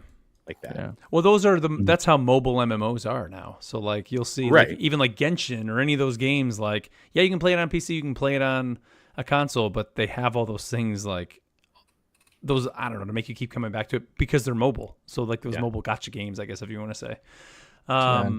Let's see. Next one comes to us from Fort Monkey, and he says, do you think they will add more X-Men heroes? I would like to see Gambit and Rogue. And what skins do you want to see in the Battle Pass next season? And Do you think they will make more Ultimate version skins like the new Storm skin? So I think there will most definitely be more X-Men. And I think one will be Colossus. Jean Grey, Phoenix, please. Oh my God, that'd be there's gonna be a whole Phoenix season. I can smell it. We're gonna get Phoenix 5 costumes. Yes, that's what I was gonna say. Emma Frost Phoenix 5, Captain America, Magic Phoenix 5. Professor X is coming. That dirtbag, allegedly. What skins do you want to see in the Battle Pass? I mean, I don't know. Depends on the vibe. Yeah, that's kind of what it is. For like an X-Men season, you mean? Well, no, he just says in general, what skins do you want to see in the Battle Pass? So, I mean, what heroes do we think needs Battle Pass skins? Like, has everybody kind of had one? Like, I don't know. It seems like every hero has kind of either had a Battle Pass skin or a free skin. An event. Like an event skin, right? Luna hasn't. Yeah, she did. She has the like black and something. She has that one right now. She has a Battle Pass skin right now. Yeah. It was early on in the Battle Pass. Yep. It's like a fancy nothing dress. Crazy. Oh, yeah. Okay, yeah. I blacked that out because I didn't like it. No shade to Peach Momoko. Love you. And what about did Penny get a good one? I know that they came out with that Peach Momoko one. Yeah, she had recently. That's her. Yeah, that's her real big one. I mean, you have the Venom one, which is okay. I mean, it's cool. Yeah, it's good. But she never got a Battle Pass skin yet, right? So I think it would be cool if they did a collab with like anime inspired. Give me like a green and purple one, you know, from like Evangelion, or like, you know, something like a direct nod to something that's like mech focused.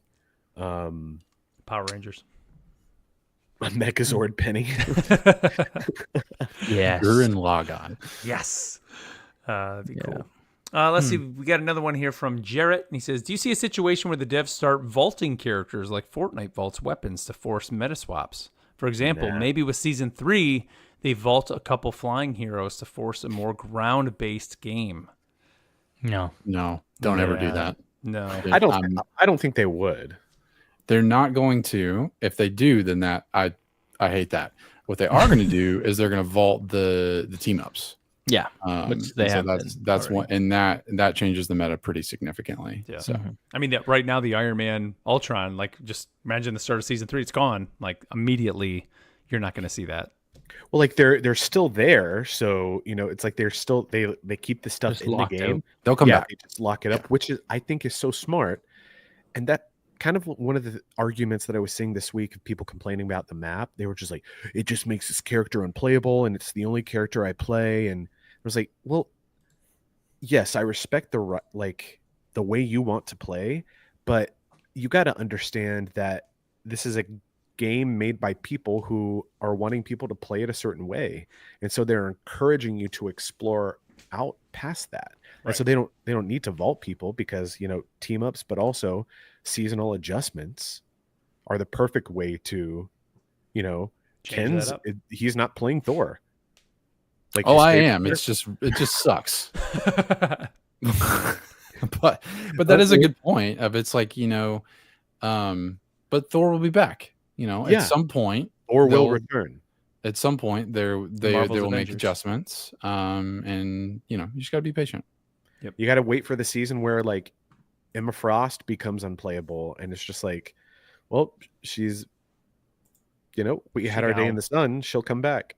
Yep. And it's going to be interesting too with the seasons being shorter now too, and like how quickly the meta is maybe going to change at that point. You know, because right now having these longer, you know, you get 6 weeks, and kind of the meta can spend its time shaking out. Like right now, I mean, yes, the Flier Meta is here. We're only 1 week in. Yeah. Who knows where we're going to be 2-3 weeks from now? It may even shift a little bit at that point too, because they even do some little changes kind of throughout the seasons. They've been doing that so far. So we'll see.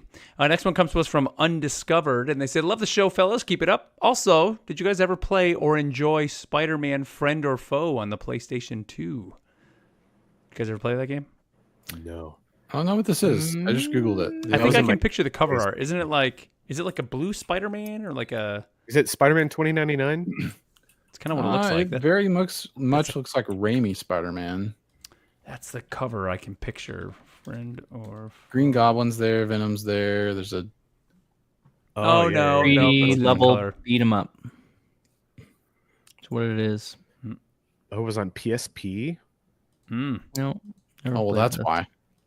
Oh, it was on PlayStation 2 as well. 2007? It's on everything. But no, I actually never played that This game. This one missed me. I was It's pretty late for PlayStation 2. Yeah, because that would have 360 would have been out at that point, right? Yeah. And I was probably just playing, I guess, The 360. Halo 3 Yeah. nonstop. Not my PlayStation 2. But hey, a lot of those Spider-Man games, some were good, some were bad, but some people It seems cool. Not that it wasn't good, but it's were. Some were, some were not. Let's see. Next one or last one here comes to us from Sander Foster. And they said, on the burnout issue, I completely agree that if you have taken multiple L's in a row, it's best to just stop playing. But if I want to continue playing, I think that going into the practice range and learning a new hero or role, then trying them in quick play can be quite rewarding. You become a better player as you can flex, understand other heroes' roles better, and have more options to counter comps, all whilst avoiding the MLG 12-year-olds. On this note, what are your guys' hero polls? I mean, I've said it before, I just kind of play whoever I feel like playing. I would say, I don't want to say I play every character, but, for me, the question is more who are the heroes I don't play? Yeah. And that's Hawkeye, Black Widow, I guess probably Wolverine. And you know what? Hela, really, I enjoy the matches I've played with Hela. I just always forget to play her. So she's another hero I don't. But other than that, I pretty much play everybody, man. And Loki. I don't play Loki. But that's it. Other than that, I play everybody else. I think I responded to this one on Spotify. I was thinking about I'm main strategists, and so either Cloak and Dagger, Invisible Woman, or Jeff. Trying to pick up Loki and Adam Warlock and Ultron this season. Play more of them. Duelist wise, very big into Squirrel Girl. I don't think I play much other, or I play a little bit of Iron Man, and then Vanguard if you held an arc reactor to my head, like Groot or Doctor Strange, but not well. I try to fall into 2 of each, depending on where we're at. But damage DPS wise, though, I don't know that I do because I don't ever play DPS. Probably Squirrel Girl, but I'm playing Emma Frost and Magneto as my vanguards. That's probably my most, and then Rocket and Ultron for support. Ultron main now. You heard it first. Yeah. Let the record show. Your support. Yeah. For me, I've been through a few mains here. What's the main this week? I think Penny is always my go You back. play a lot of Penny, yeah, you do.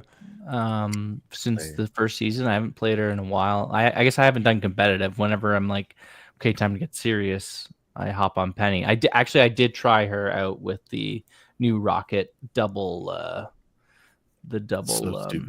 nests, and love it. I think that's great. So salty. And then it also spits out those not health packs, but the armor packs too, which is awesome. So really like her thing. I was playing quite a bit last season. Maybe I get Hulk. I also enjoy. He's fun there too. That's probably top 3 vanguards.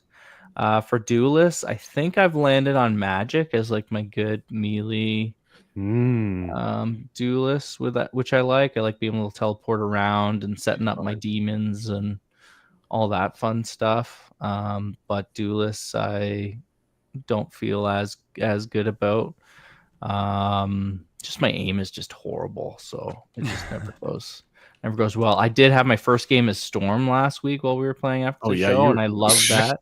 He was like, I don't know how this is gonna go, and then he got MVP. But I have not played her since, so I don't know. Maybe I'll try her out tonight. And then for strategists, Cloak and Dagger is usually a go-to. I don't really know. I haven't been playing too many strategists lately. Luna Snow was like kind of my first one. Mm-hmm. So maybe I feel pretty good with her too. Pretty good. It's pretty cool. Yeah, I'm not very good with Ultron, so you guys don't want me on that. That's for sure. So, yeah, Cloak and Dagger's good. I get the aim assists. I'm happy about that. Not too good with the Adam Warlock or the Mantis. Aim. That's my issue. So Booty cheeks with Mantis. yeah. All right. Well, there you go. So if you want to reach out to us, head on over to Spotify, leave us a comment under there, or join our Discord and leave it over in the What If channel, and you get your voice heard here on the show. Well, guys, that's going to do it for us here. Again, head over to rivalsassemble.com. You can find all our social links over there. Don't forget, we mentioned the end of July, we're going to be at GCX. Myself, Neil, and Matt will be there. We were talking last week about kind of what we're going to do there. So if you're going to be at the convention, we may even do a little Marvel Multiverse RPG, possibly in person or something. I don't know. We're figuring it out. Or just Champions. Or just or Champions. No. Matt's going to run Marvel see. Multiverse. We're going to convince him to do it. Don't worry about it. But so let us know if you're going to be heading to GCX. I also, real quick, we did get an email from someone, and this is one of our Discord members and one of our Patreon members, Dark Unicorn 650. She wanted me to let you know that if you are into TCGs, so Ken's, or other sports cards or memorabilia, she's putting on a show in Brooklyn. So it's the Brooklyn Sports Card Show. It's being put on by Big Slab Daddy, which is a card store in Brooklyn, New York. So if you're in and around the New York area, Big Slab Daddy, you can contact them. They'll give you all the details. But the Brooklyn Card Show is happening June 14th. So that's very soon. Yes, very soon. Probably not going to make it to Brooklyn next weekend. Otherwise, but if you want more information, join the Discord and reach out to Dark Unicorn 650, and they can give you all the details for everything you need on how to get that. But it's that's June awesome. 14th. Card show. I want to go. 10 a.m. to 4 p.m. in Brooklyn, New York. So anything else here, guys, at the end of the show you want to throw out?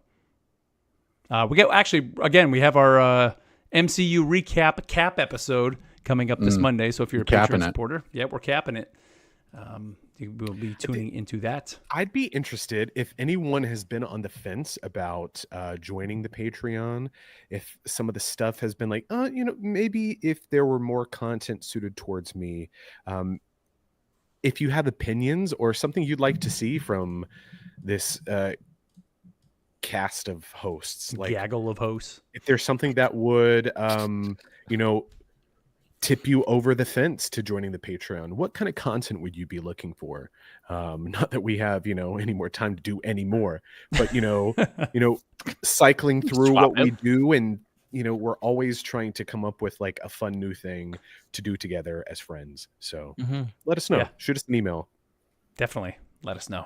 And of course, let us know your thoughts on the Ultron's Battle Matrix Protocol. I really want to know how this mode is going to hit with the community. So please let us know, and we'll read some of that next week on the show as well. So with that, everybody here, thank you for tuning into the show.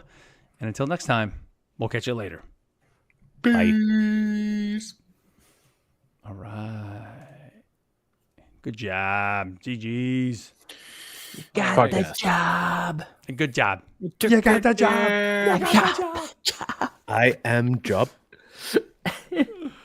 That's great. That's so much fun.